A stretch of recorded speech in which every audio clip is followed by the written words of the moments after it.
circle movements. 1, 2, 3. Reverse. 1, 2, and stop. Center, hands up. Inhale, exhale. Inhale, exhale. Inhale, exhale. Okay, spread your feet. Okay, turning. 1, 2, 3, 4, 5, 6, 7, 8, 9, 10. 1, 2, 3, 4, 5, 6, 7, 8, 9, 10. 1, 2, 3, 4, 5, 6, 7, 8, 9, 10. 1, 2, 3, and stop. Okay, stretch out.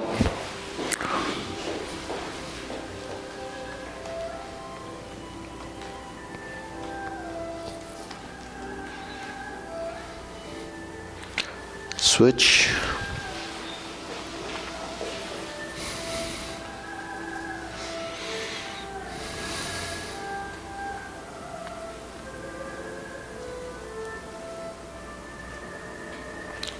Switch.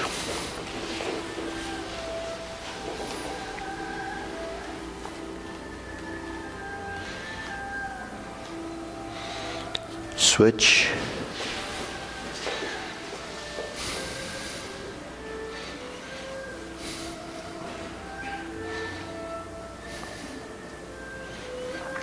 Switch, straighten the front knee.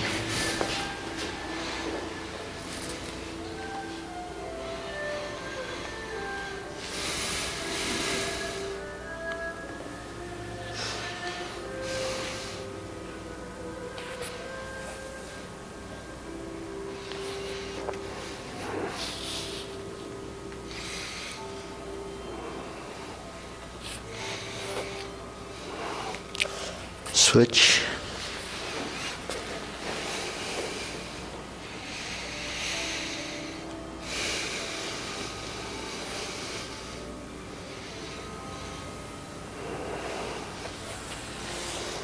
Switch.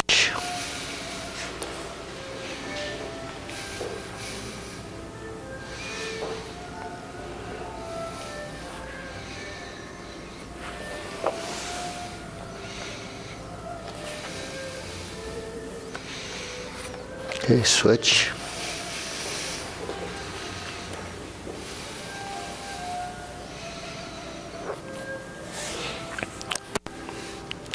Okay, center.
Okay.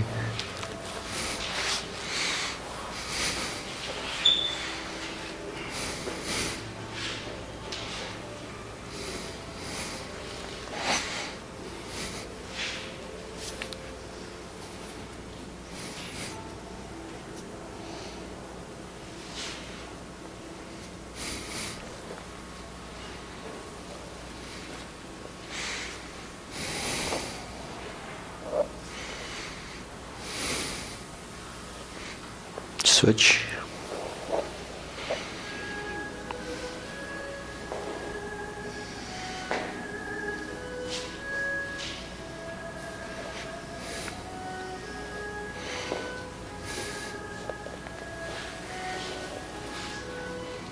Okay, we shake it out.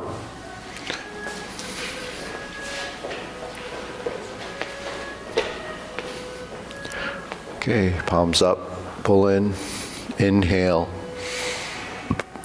exhale, inhale, exhale, inhale, exhale. Okay, shoulder roll.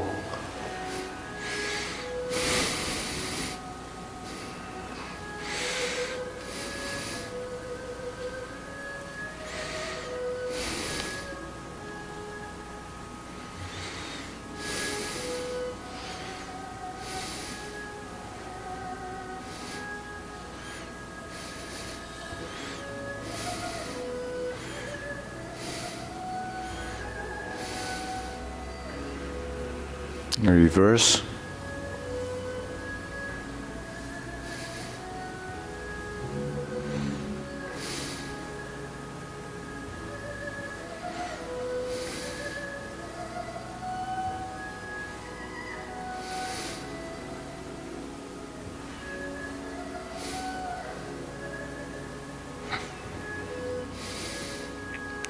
And center. Okay, press, release, exhale, inhale.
And stop. Keep breathing. Inhale. Exhale. Inhale. Exhale. Inhale. Exhale. Okay. Circle movements.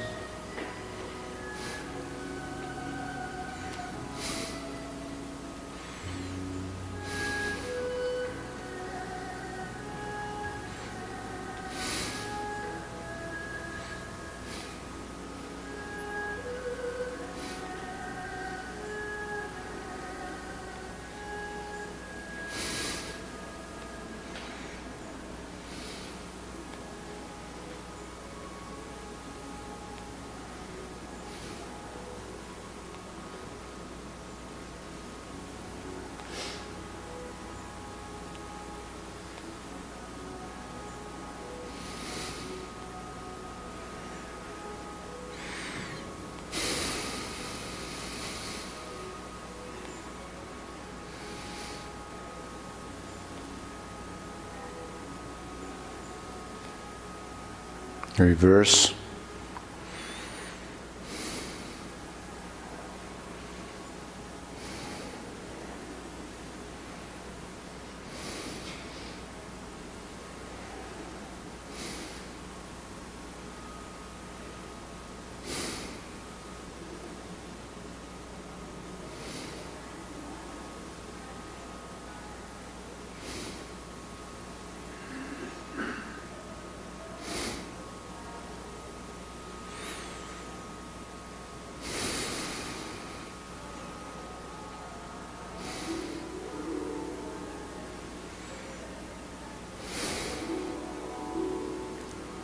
Okay, palms down.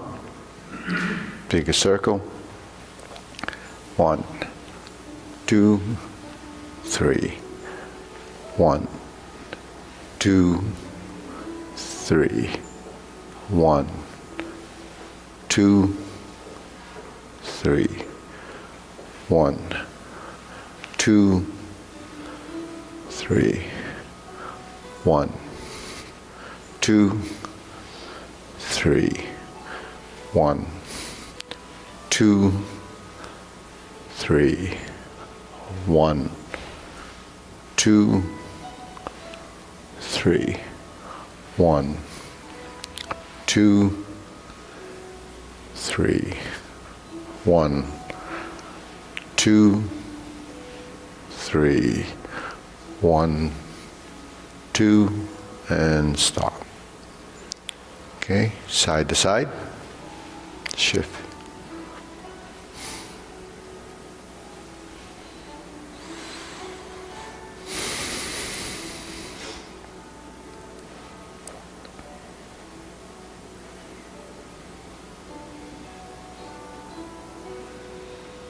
Okay, center, lift up.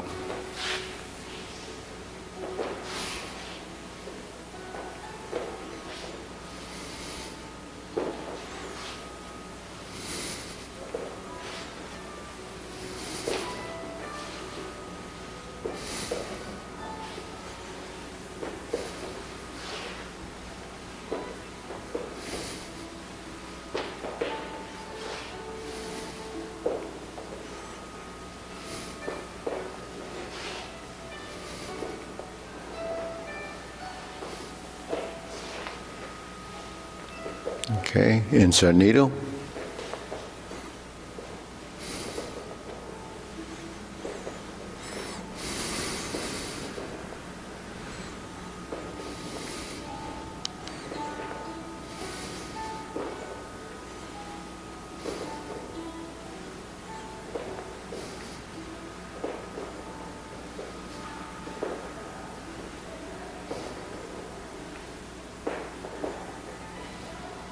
Switch.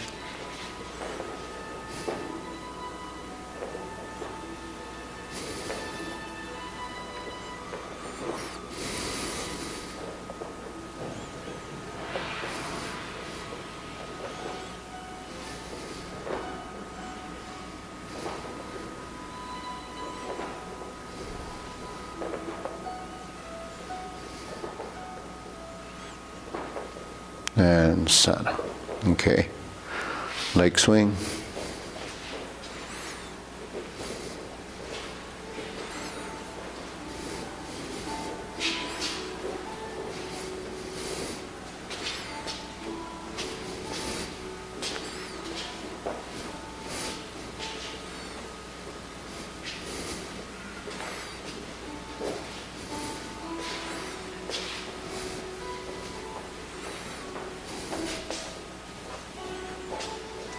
Okay, switch. Hey, Irene.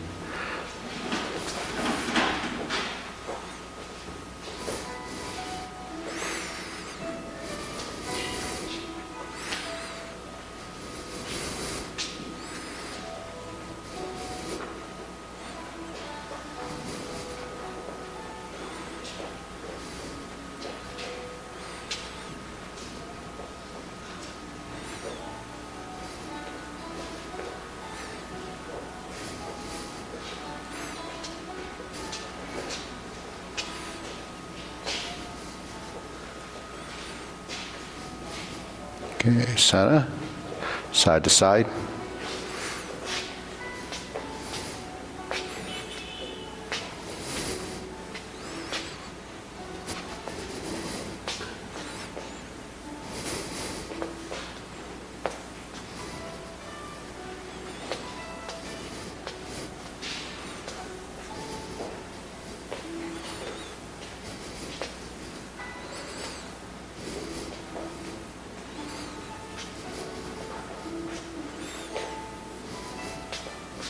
Switch.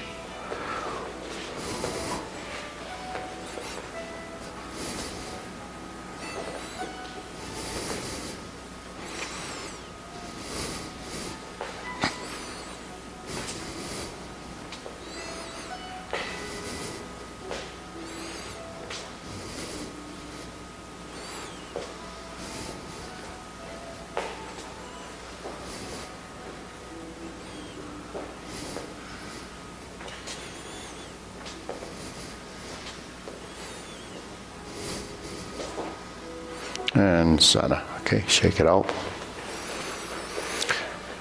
Inhale. Exhale. Inhale. Exhale. Inhale. Exhale. Okay, wrists.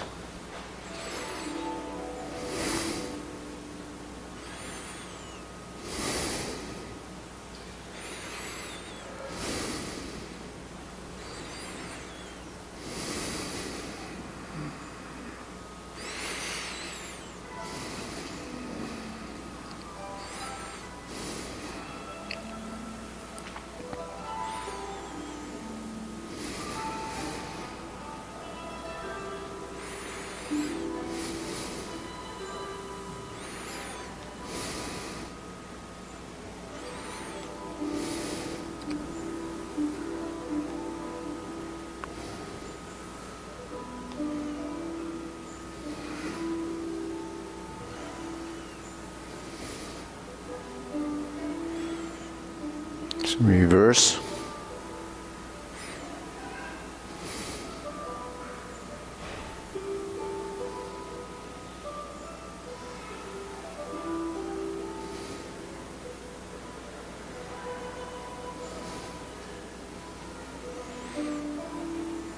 Okay, Sana, silk reeling.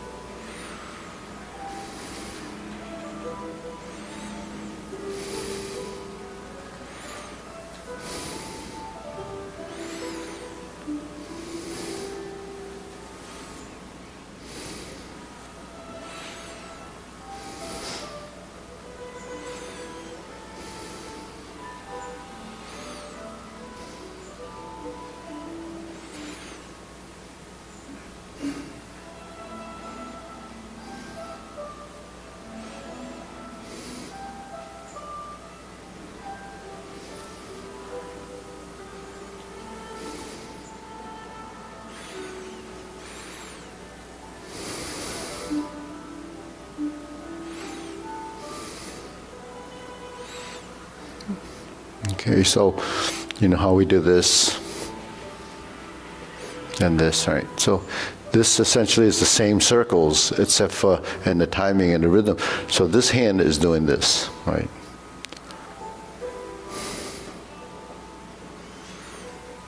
So that's that, right? Because the backhand, sometimes I don't see this movement being filled. So you're here. And then the elbows and knees, they work off of that same synchronization.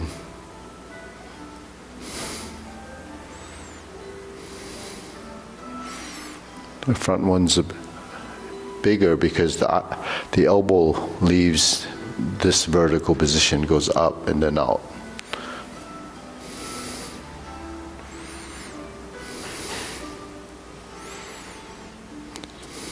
So if we didn't move our legs, essentially it's this.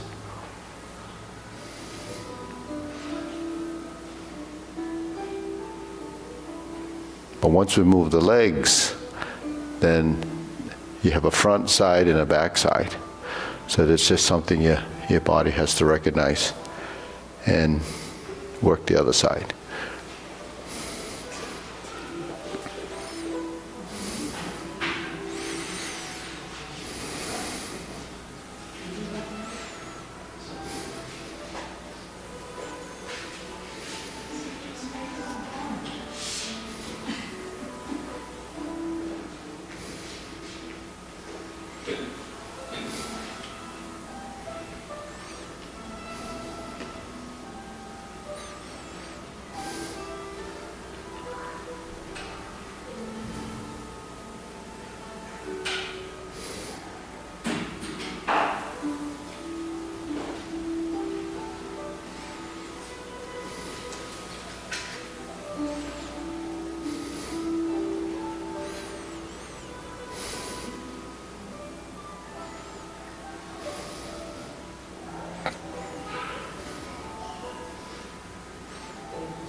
Okay, center, cross, open.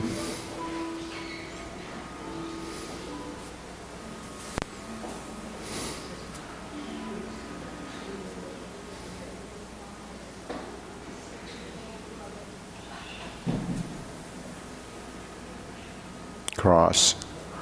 It's closing, open and close.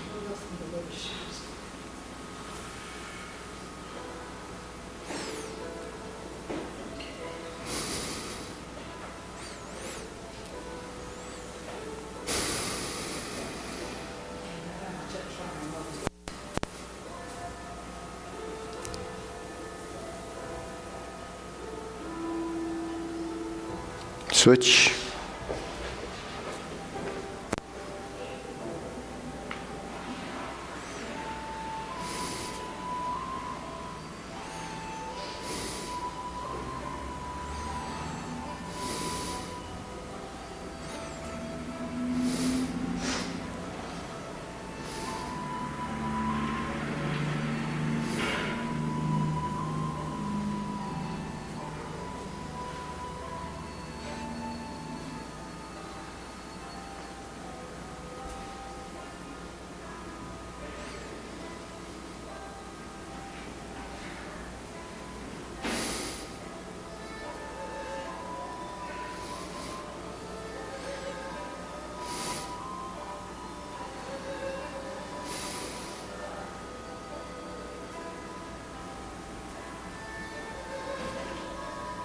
Okay, center, circular movements.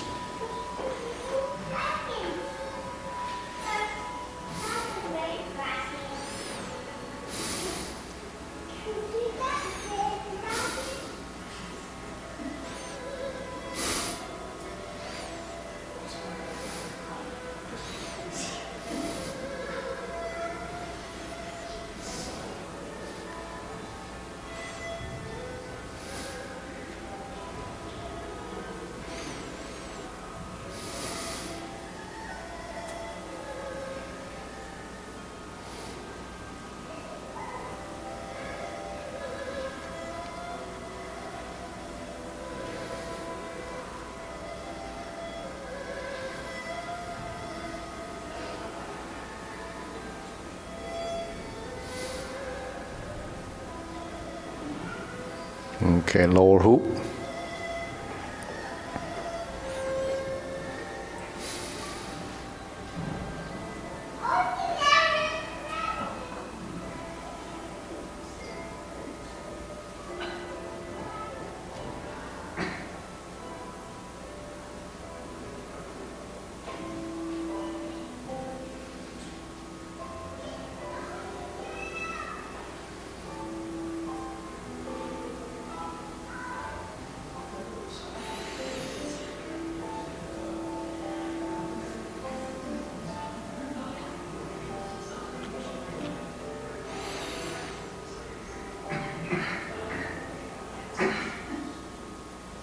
Shoulder height.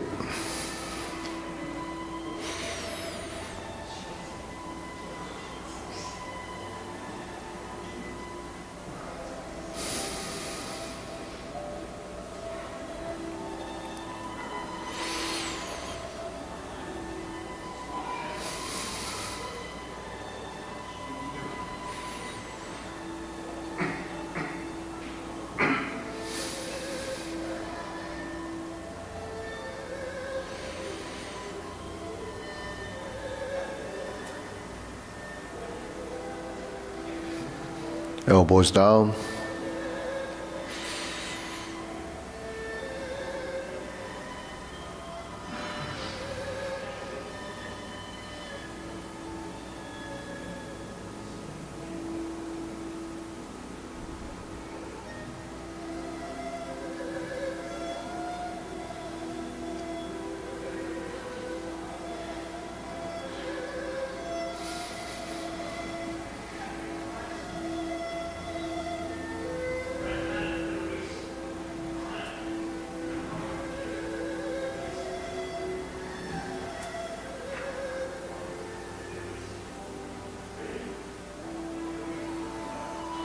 Palms down, straighten up.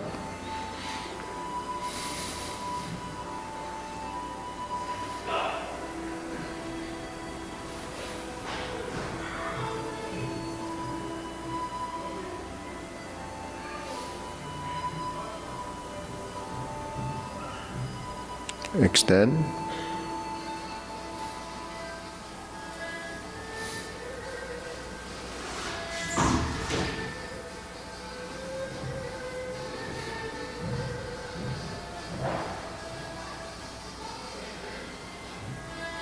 Okay, deep breathing, inhale.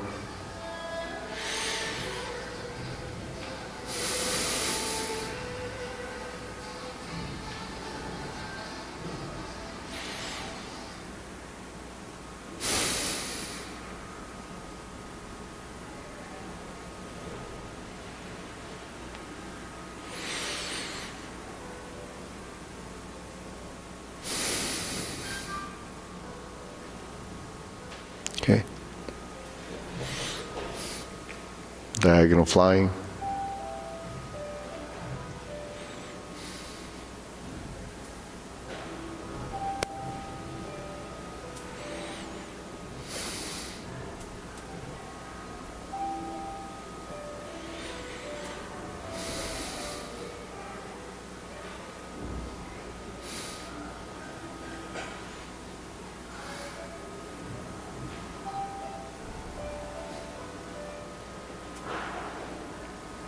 Okay, switch.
Okay, so this applies to the same motion. So what is that movement doing? What is it simulating? Or so you're over here for 1 second, yeah. Yes. So my hand is doing this, and I'm coming over the top, and I'm doing this. So you see the line of movement is here. So if you understood here, and her hand came into this space here, right? This hand is doing this. Then it captures. So the consistency of this movement becomes this. But typically when the hands spread, it would be on this side, right? So the hand would be like this. So when I sit back, it's here. And the plane of movement is this line and this. So when the hand comes across, it's like this. You see, so when I sit back and the hand turns like this, you see it's in the plane of the torso. So when you move through space, the hand ends up here. So when you practice a movement like that over and over again, you see, it's a relative space. It stays consistently here. Because in the motion, it's here. So while I came from here to here to here, the movement is developed here. See, so that's why when we simulate motion, we have to develop the pattern so that the movement is consistently going in that direction. Now when the hand gets to here and it spreads, it has to be on the same plane. It can't be one here, because you can't go down here and then lift here. It's not compatible with the direction of movement. Because the movements are equal and opposite, and you spread. It's here, then it's here, then it's here. Then when you finish it, it's here. So the line between here and here becomes a straight line, see? So when we do the movement, even though it's in the beginning just randomly moving the arms, doesn't matter where it's going, eventually it comes down to this. So your body has to adapt, create the space, and then it moves. So the circle has to move like this. When the hand is like this, it's like this. So all these circles that we're doing is really trying to find that line. So that's diagonal flying, see? Now that you recognize or understand why that should be there, then you have to play with the movement until your body recognizes the direction and then the timing. When I go forward, the body is separating, splitting in the hands. That's called splitting movement. I think Eddie asked, not Eddie Wong, but Eddie Goslin asked about splitting one time. So splitting is this. So anytime the hands, like raise the hand is splitting. You come from here, it comes up through the center, then it ends up here. Then the hand has a connection. When we go up and down, there's a line that connects from palm to palm. So those are all the different equal opposite relationships. Okay, cloud hands, same circles, right?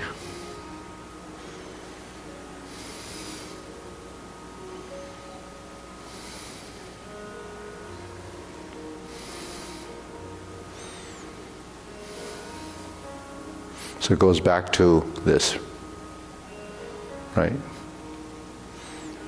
So this hand is doing this. We do this, or this. Those are the circles.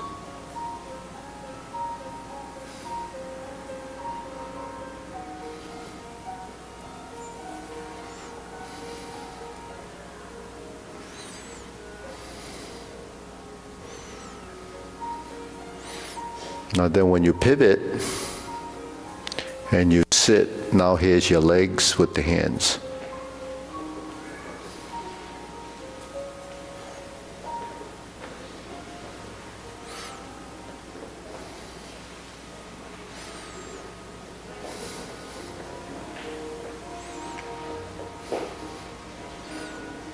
Then you go back.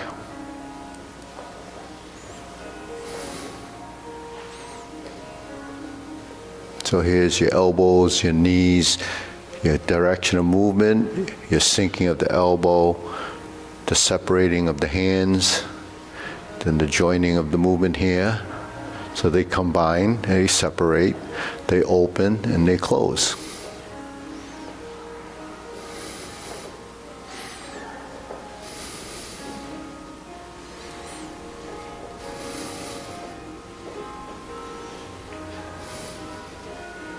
And we go back.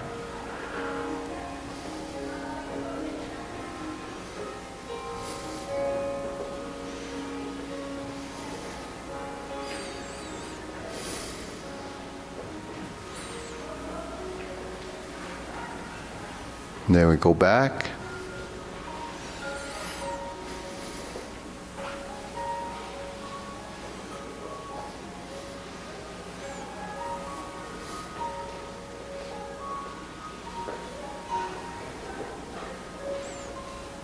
Then back. So this is upper lower coordination. And you have to differentiate between solid and empty. That's solid is the leg work, and solid and empty is also passive active movement. So active is when you move the hand, passive when it moves with the body. So that's why the hands can't go by themselves and you can't move the feet by themselves. There's a synchronization, but there's also the rhythm in the beginning. This rhythm is pretty defined. But when you're moving your feet, then the rhythm becomes somewhat broken, but that rhythm still is consistent with the action. When that rhythm is tied together, it becomes the timing and the phase within the transition. Because the body is here, then the body is there. The arms are here, and then it's here. So when you move, everything has to work together. So when you go up and down, there's your knees, there's your opening. So opening and closing is throughout the whole process. So what is opening and closing in this? This is we know as opening and closing, because when you turn and the hands move out, there's opening because the space between here is open. When I open like this, my foot is turning out, so my hips are opening. When I turn my body and synchronize the hand, it generates part of the opening. Sinking is closing because everything is coming towards you. So something closing and expanding would be opening, closing, expand and contract, right? So that's movement, not necessarily just your muscular connection or contractions. All right, deep breathing.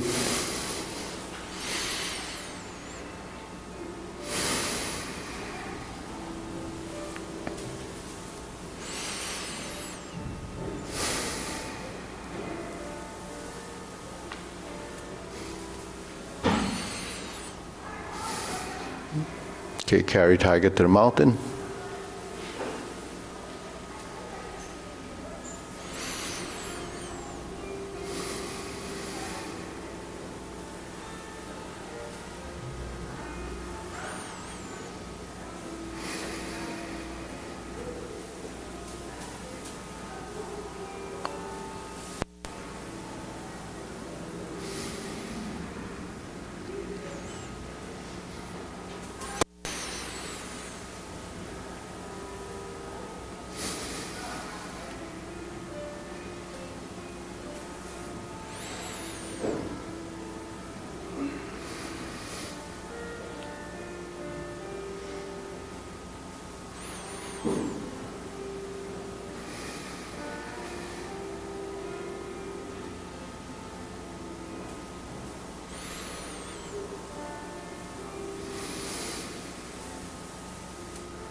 Okay, infinity sign.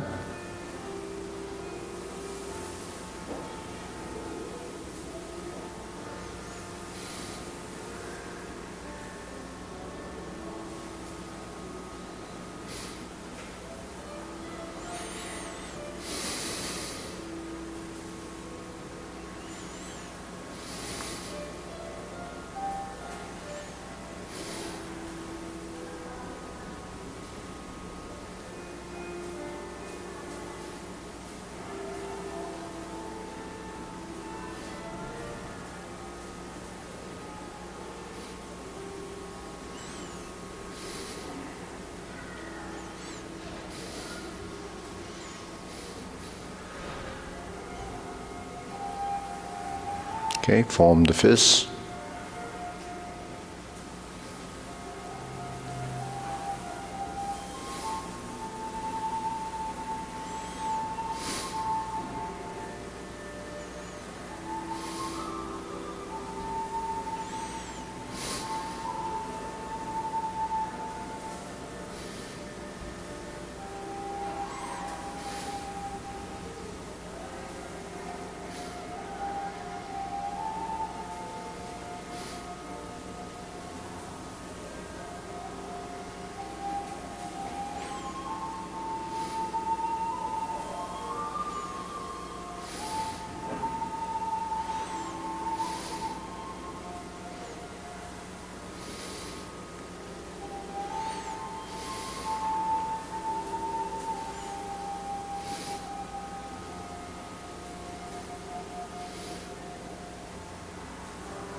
Okay, palms together, strum the lute.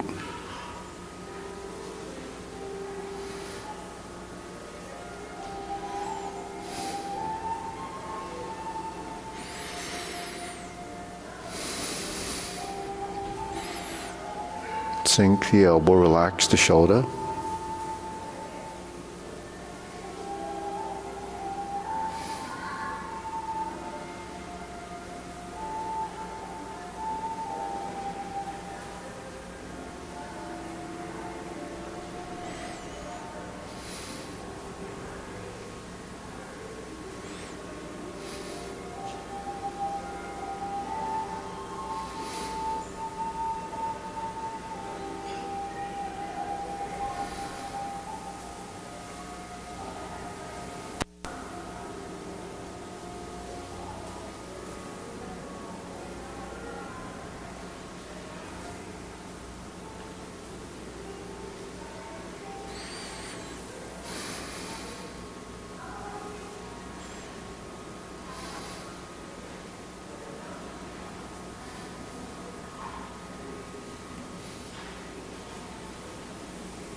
Okay, draw the bow.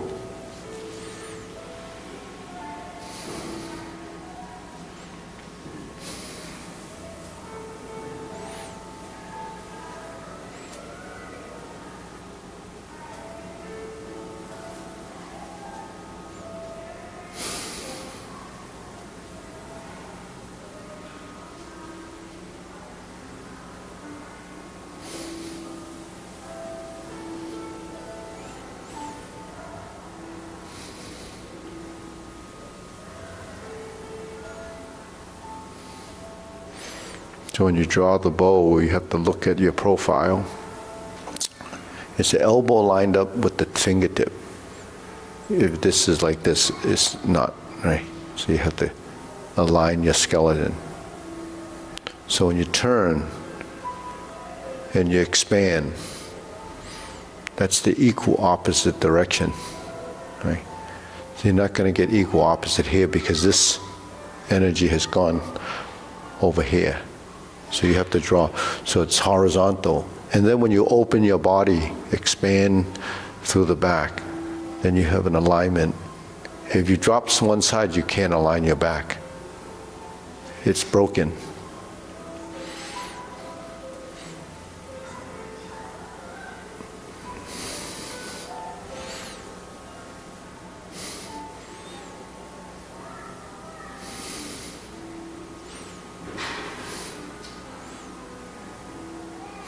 And it should be streamlined as close to your torso as possible.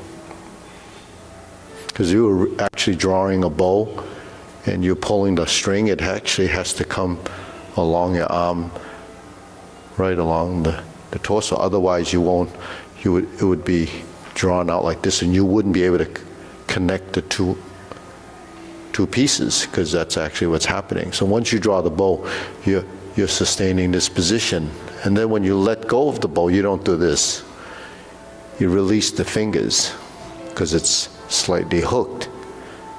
But in this sense, we're just drawing, simulating the motion.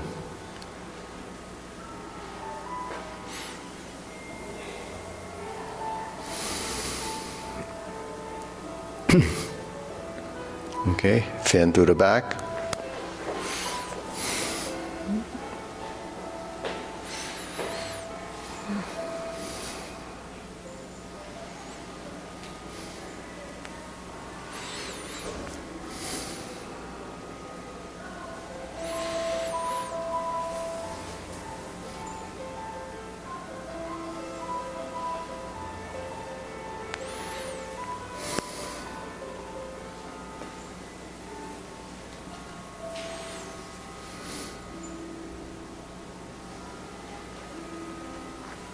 So fan through the back.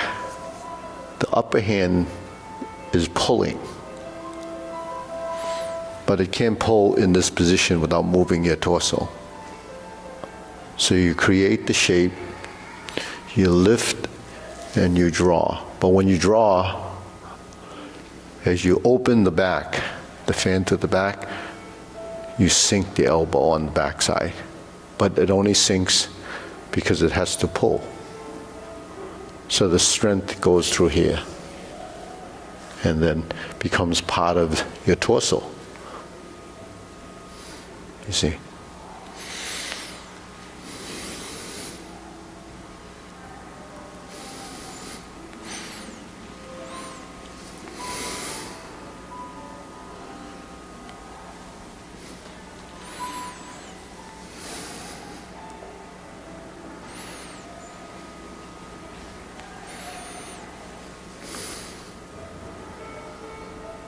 Okay. Raise the hand, go through center, and lift. Now you have an up and down vertical dimension, and the body is going through the same process.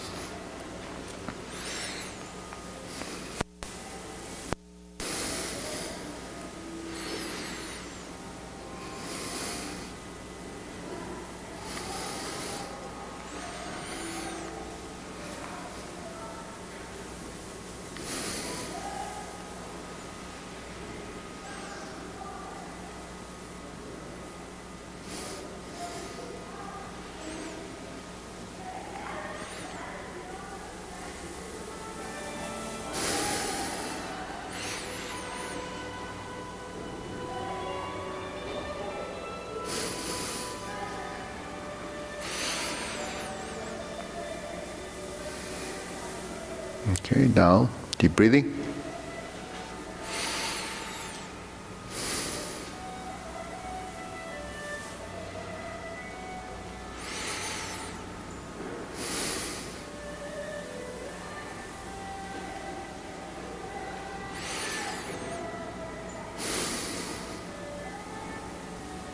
So, this is just stages of your development, because when you do these movements in the beginning, it's just memorizing the sequence and the order and the way it looks.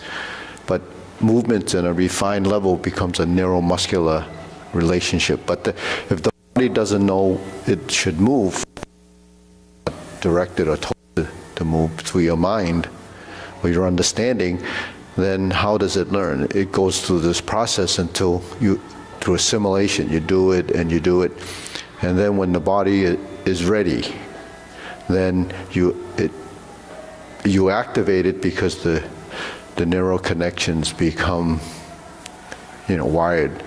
They build synapses, and the wiring, the dendrites, the axial, the lines then that cover that and create that action. Where if I'm lifting, then this part has to work. If I'm sinking and turning, then this has to work. If I'm going to the back, then this has to work. But it's always working. It's just, is it a controlled work? You have to activate that motion to connect with the rest of it. So it's building total body integration. And that total body integration is really using parts of your body that typically doesn't move by voluntary action. Then the voluntary action becomes involuntary in a sense, because it becomes part of your subconscious. So your movement will always be there once it's developed. But then, it continues to evolve, because the synchronization doesn't happen at one time, because there's so many pieces that haven't been developed in the movement. So it has to go through this whole process. So certain pieces will move, and everyone's different. So that synchronization, it could be, one quadrant of this. So you would have like 4 quadrants of your torso moving, just as an example, but it goes through the whole body as what can actually work with the movement. And so those are the phases. So that's something that's a long-term development. Otherwise, it's just a sequential form, and it goes through. That doesn't change. What changes is you.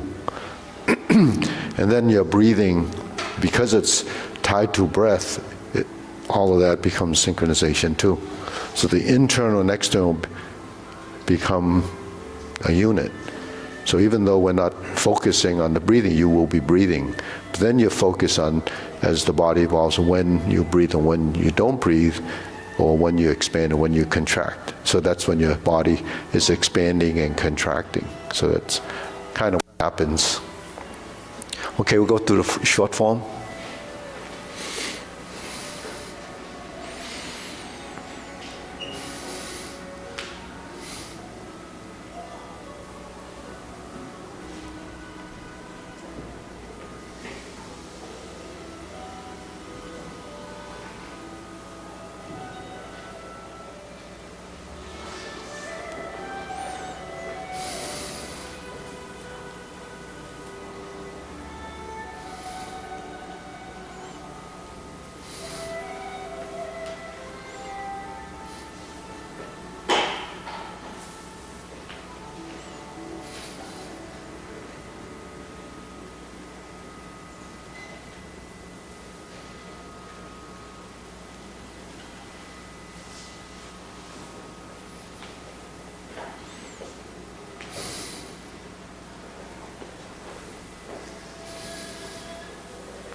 Okay, deep breathing.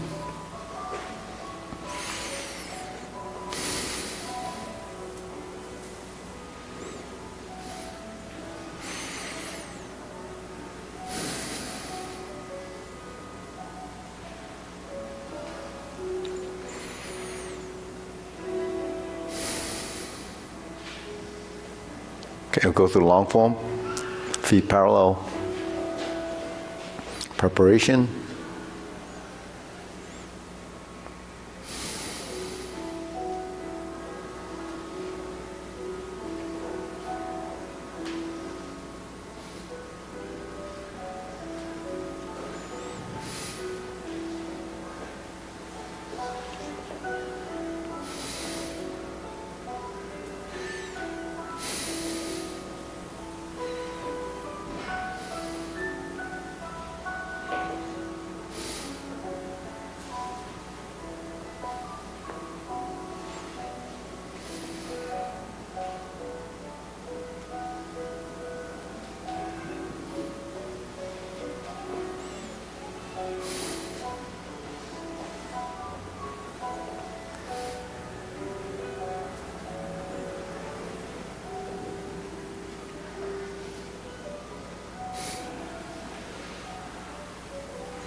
Okay, obliques, go to the corner.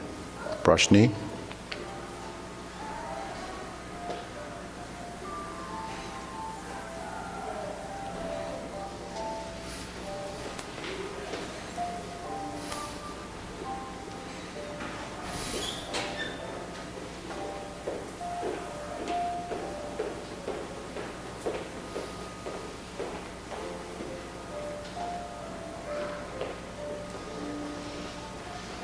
Oblique single whip. Turn. Fist under elbow.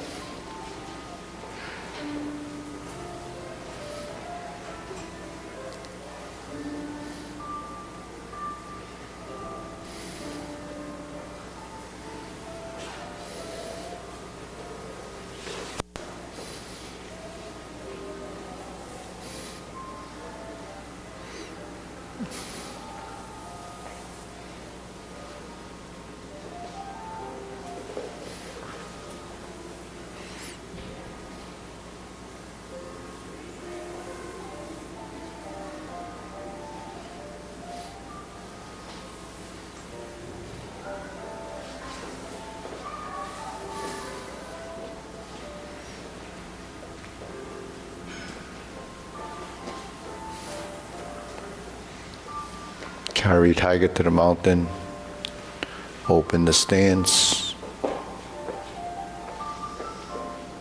Hold the ball. Shift your weight, step up.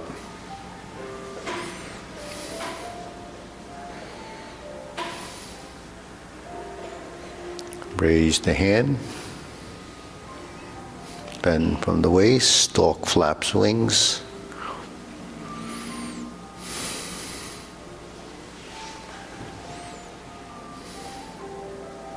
Brush knee one time to insert needle.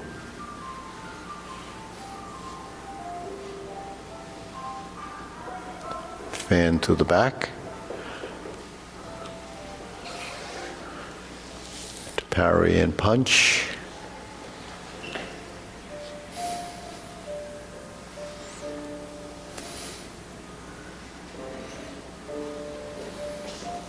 Retreat. Divert, block, and punch. Toe out, step up, grasp the sparrow's tail.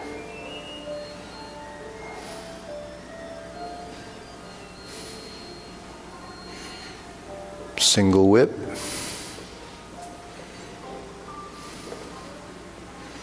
Cloud hands.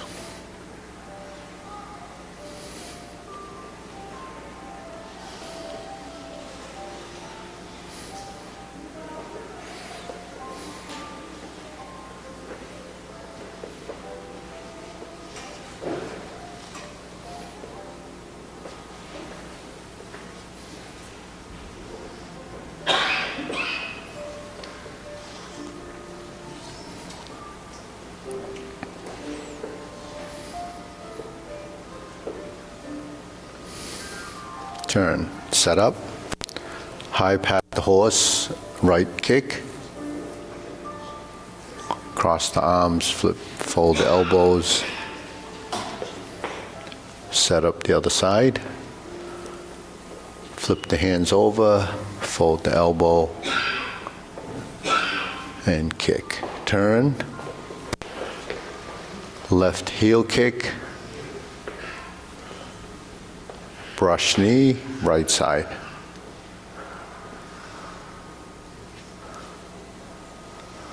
Left side.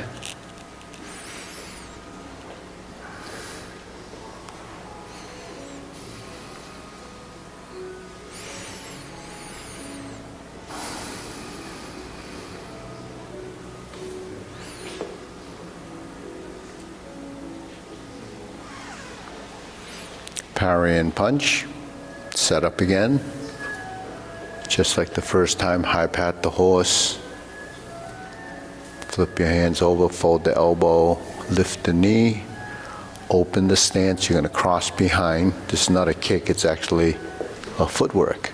And we open and turn to the forward corner, stroke down past the body, turn to the rear side. This is beat the tiger. Turn to the side mirror, lower hoop, cross the wrists, level the elbows for a right heel kick. 2 punches to the ear. Cross the arms, flip it over, parting leg, 360-degree turn. Fold the elbows, parting leg, stroke down, parry and punch. Repeat the sequence.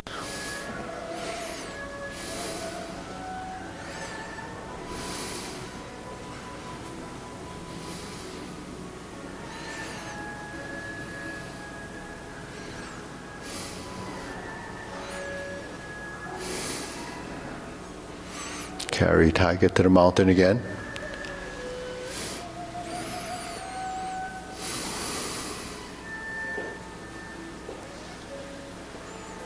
Obliques, turn to the corner.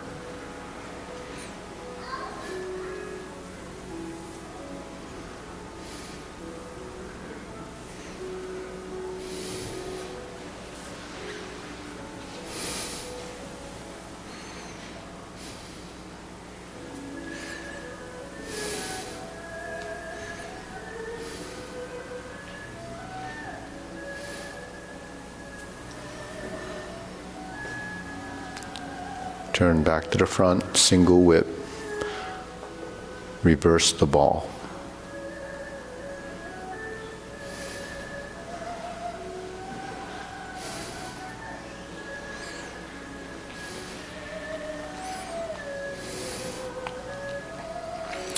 Part the horse's mane.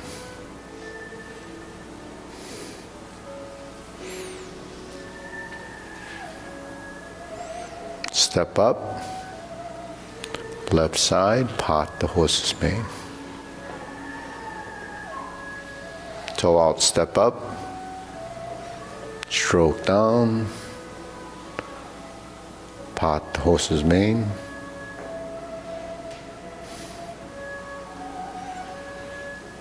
Part the horse's mane. Cross corner, Jade Lady work shuttle.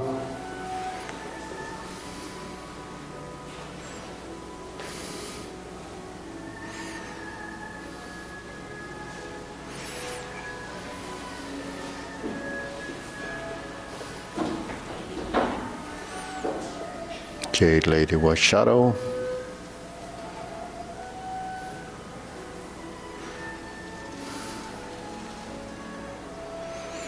Part the horse's mane.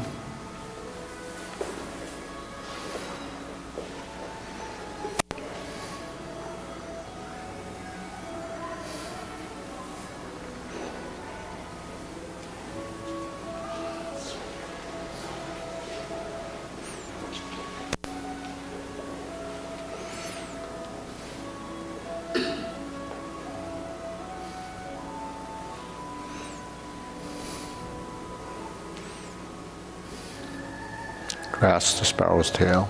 Sorry. And then back to single whip to the front. Sink your elbow, fold the knees, second set of cloud hands.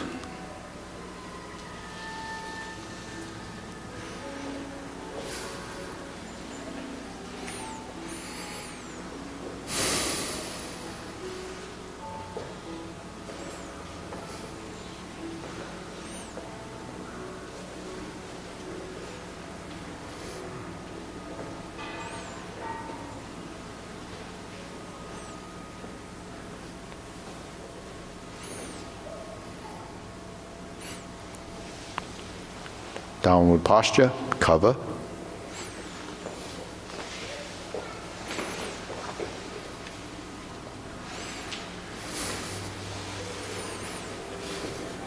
Golden cockerel, lift your knee, step down, poke and kick, draw back. Second set, repulse the monkey.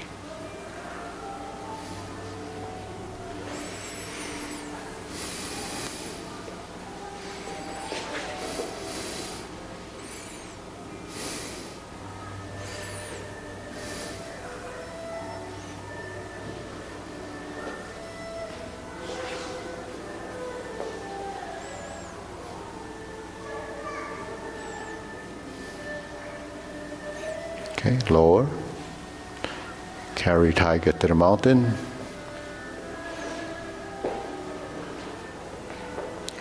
Hold the ball and then repeat. So this is a repeat of the first section. Bend from the waist. Stork flaps wings.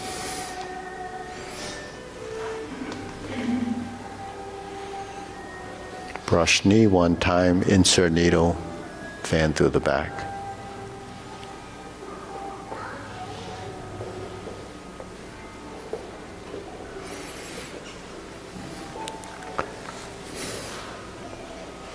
Then you stroke down, parry and punch again, and step up this time, form the fist and punch.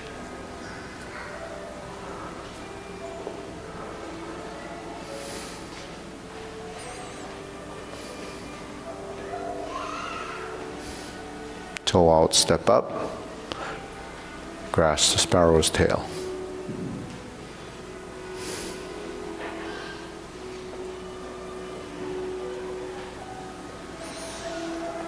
Single whips, third set of cloud hands.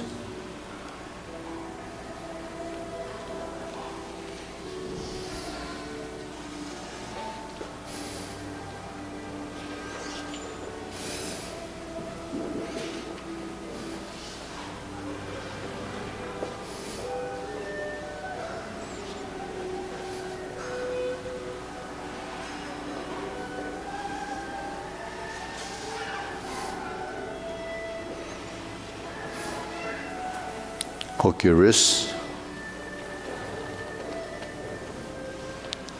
Turn. Palm strikes face.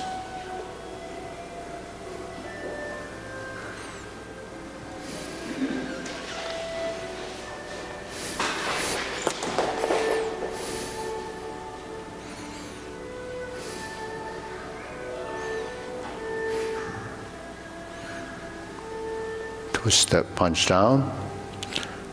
Twist step, grasp the sparrow's tail.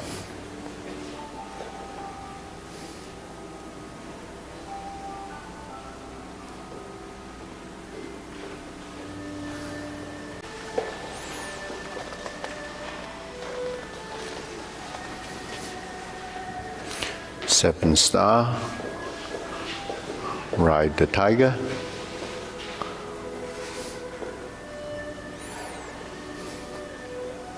Turn. Double lotus. Draw bow to shoot tiger. Palm shakes face. Turn. Parry and punch. Step up to set up. High pat the horse.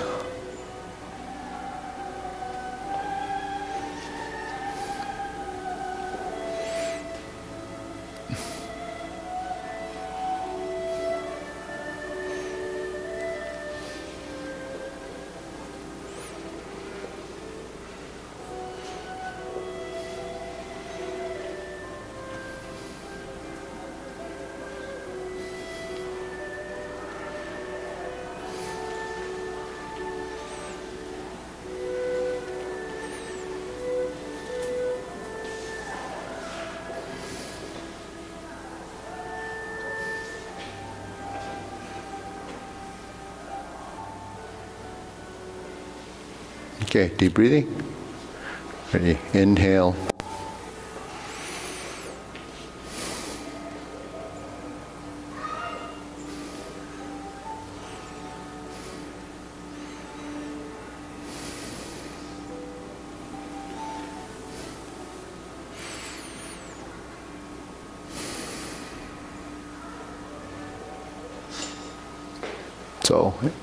So in the beginning, it's just a physical action when you're doing Tai Chi. It's just memorizing movements and activating your limbs. But then as you start to evolve, then integration becomes, part of that. And then the type of strength you're using. So we say use no strength when you first learn. Yep. It's called Yung Yi Put Yung Lei. You don't use physical strength as just an action. That's what most people do. You use more of a sort of intent or a mindful form of energy. What are you going to say, Raj? You had a question? None of these long form, short form, at the end comes back to where you started. Yeah, well, theoretically it could if you focused on your footwork, but it's close. It's not 100% important that you get back exactly to where you start. But the important thing is that you go through the sequence and let it evolve, integrating your body, learning how to use your body. So while we're learning Tai Chi as a sequence, and that's because you're linking pieces together. But every posture is a sequence. And every sequence is, sort of an order of movement. So when you first learn it, you have hand movements in a certain order. Then the legs basically is just forward and back, forward and back. So that's a sequence. In order to go forward and back, you have to shift your weight. But then it becomes part of the joints that you're manipulating or folding or non-folding. So first it's just forward and backward, and it's kind of two-dimensional, backward and forward. And then it comes more dimensional because now you're changing directions. In other words, if I sit like this and then do this, and the body's fairly rigid because the parts that's supposed to be moving haven't been activated or it doesn't know, right? Well, mostly it doesn't know. So when you go forward and back, then say grasp the sparrow's tail, you learn it 1, vertical, horizontal, you press into that, you separate the hands and you draw back toward your center, and then you push forward. I use a center because that keeps it simple. But then it actually doesn't just go to center, because in Tai Chi's directional concept is forward, backward, right, left, and center. So you have to have a right component, a left component, a forward, and a backward. So forward, backward mainly is your legs, right? Forward and backward. The knee goes forward, then it goes backward, right? And then when you sit back, you're in this vertical position. That's your central equilibrium. In that position, you have a forward. There's actually an up and down, but it's not necessarily your legs. It could be your torso.